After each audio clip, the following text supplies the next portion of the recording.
Welcome to Learn English Hmong Part 1. Rong xie tại tỏ có lò cả lù à ký lù mong hạ y.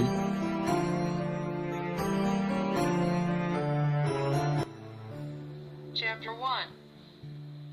Lùหัวข้อที่ Everyday vocabulary. Everyday vocabulary.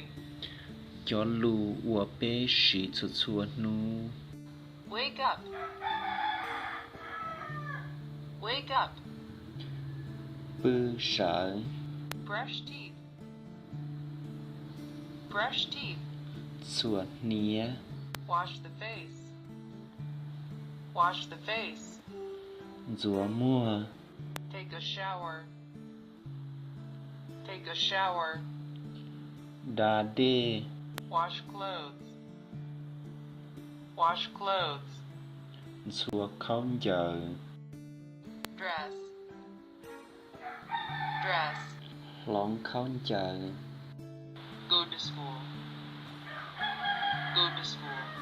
Mù cận đợi. Go to the farm. Go to the farm. Mù tỏ tê.